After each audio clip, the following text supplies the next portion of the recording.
Budaya adalah suatu gaya hidup yang berkembang dalam suatu kelompok atau masyarakat dan diwariskan secara turun-temurun dari generasi ke generasi berikutnya. Tenun ikat atau kain ikat adalah sebuah karya tenun Indonesia yang berupa kain yang ditenun dari helaian benang pakan atau benang lungsin yang sebelumnya diikat dan dicelupkan ke dalam zat pewarna alami. Kain tenun merupakan salah satu dari sekian warisan nenek moyang di Kabupaten Sika, Pulau Flores, Nusa Tenggara Timur yang dibuat secara manual. Salah satunya yaitu di Desa Sika. Suku bangsa Sika merupakan sebagian dari etnis Mukang yang terdiri dari beberapa suku, yaitu suku Sika, suku Krowe, suku Mukang, dan suku Muhang yang mendiami Kabupaten Sika, Flores Timur Tengah, Nusa Tenggara Timur. Dan pada zaman dahulu diceritakan cara pembuatan kain tenun Sika, bahwa pada zaman dahulu di Kecamatan Mapitara, Kabupaten Sika, Flores, ada 3 orang wanita bernama Dua Hale, Dua Koting, dan Dua Mehan. Ketiga wanita ini bekerja sebagai petani kapas. Lalu ketiga wanita ini bersama suami berunding untuk melakukan proses tenun dengan mengelola kapas jadi benang. Dan kemudian ketiga wanita ini pun membuat cara yang pertama, yaitu dengan membuat sebuah alat tradisional yang namanya ngeong atau keho. Alat ini terbuat dari kayu. Keho berfungsi untuk memisahkan biji dengan kapasnya. Dan kemudian yang kedua, yaitu mereka membuat alat yang namanya disebut rabe. Alat ini berfungsi untuk menghaluskan atau membersihkan kapas yang sudah dipisahkan dari bijinya. Kemudian yang ketiga, yaitu mereka membuat alat yang namanya ogor. Ogor ini bentuknya bulat. Alat ini berfungsi untuk memintal kapas yang sudah dibersihkan. Kemudian yang keempat, mereka membuat alat yang namanya jata kapa. Alat ini berfungsi untuk memintal kapas menjadi benang kapas. Dan kemudian yang kelima, mereka membuat alat yang namanya kleo. Alat ini untuk menggulung benang dari kapas. Dan yang keenam, mereka membuat alat yang namanya kapa. Alat ini untuk menggulung benang atau dalam bahasa Maumere yang disebut dengan polen. Kemudian yang ketujuh, mereka membuat alat yang disebut dengan pelapa. Alat ini untuk membuat motif. Kemudian yang kedelapan yaitu nilan. Ini sudah masuk proses membuat warna dasar dari benang. Mereka mewarnai benang dengan bahan-bahan alami seperti daun dan akar mengkudu untuk warna merah, daun tarum untuk warna biru, kunyit untuk warna kuning, dan kulit mangga untuk warna hijau. Yang ke-10, mereka membuat alat yang namanya teteng kapa. Alat ini berfungsi untuk melembabkan benang. Kemudian yang terakhir, yaitu mereka membuat alat-alat untuk tenun.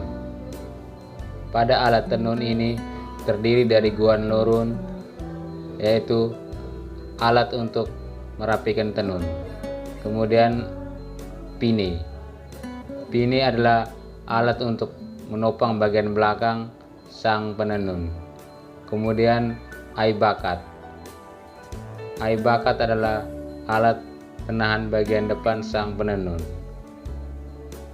Kemudian tuan. Tuan adalah alat penahan kaki sang penenun. Kemudian pati.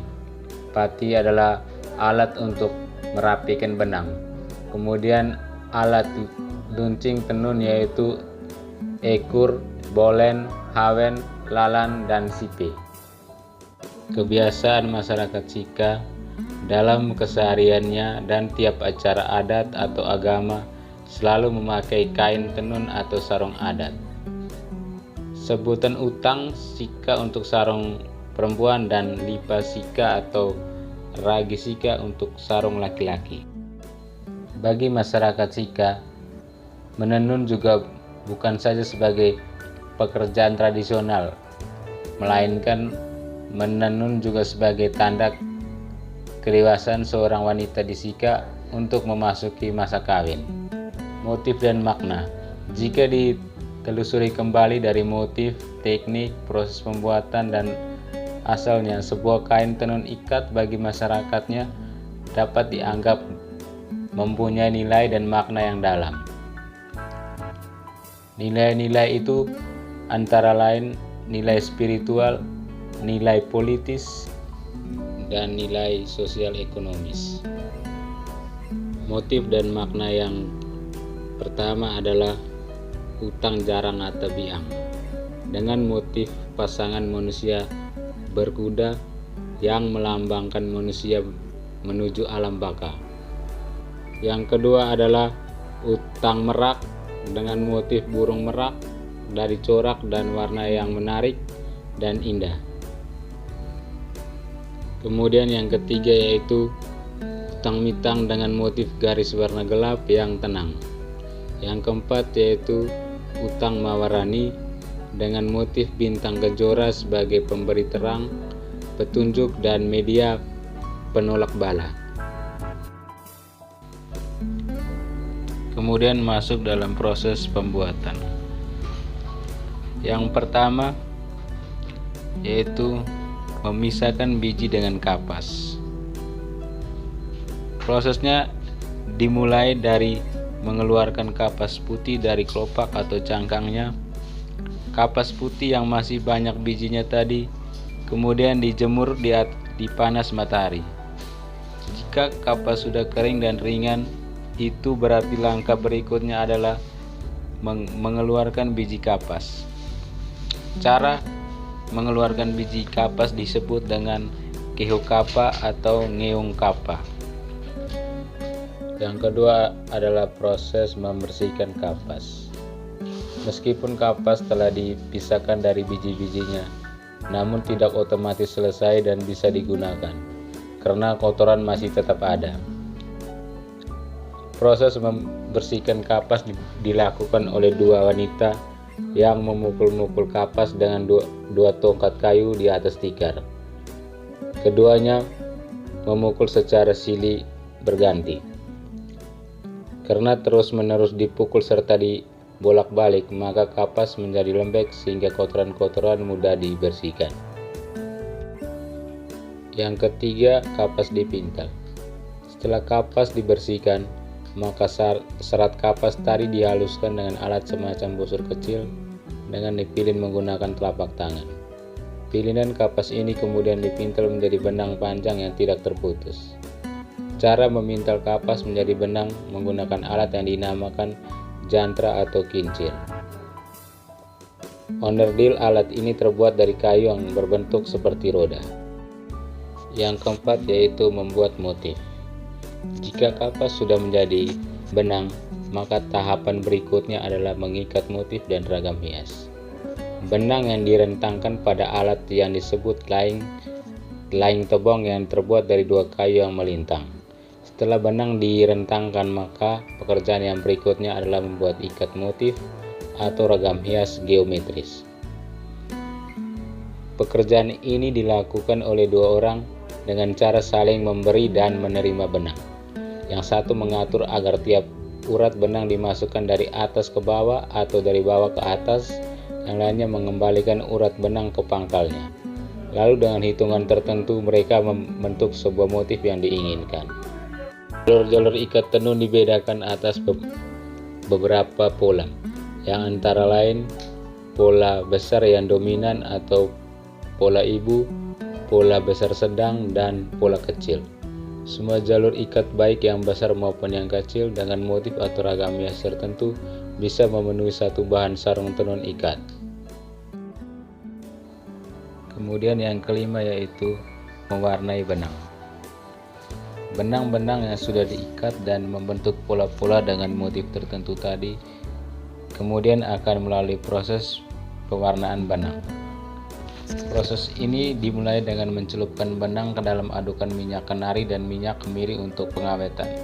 Dalam mewarnai benang, pengrajin tenun ikat tradisional menggunakan bahan dasar alami seperti daun dan akar mangkudu, daun tarum, kunyit, dan lain sebagainya. Setidaknya ada 11 warna tercipta dari bahan alami yang ramah lingkungan. Setelah benang diwarnai, benang tersebut akan dibiarkan hingga kering, lalu direntangkan pada rangka benang untuk kemudian ditata sedemikian rupa menjadi pola hias. Yang keenam yaitu proses menenun. Jika rentangan benang sudah membentuk motif dan pola hias tertentu, maka tahapan berikutnya adalah menenun. Saat menenun seorang mama, penenun akan melakukan beberapa hal seperti mengangkat benang sambil mengeluarkan alat panjang seperti tombak, memasukkan benang dengan memakai tabung kecil, menyentak-nyentak dengan memakai pedang tenun, merapikan benang yang disebut pleok, dan seterusnya.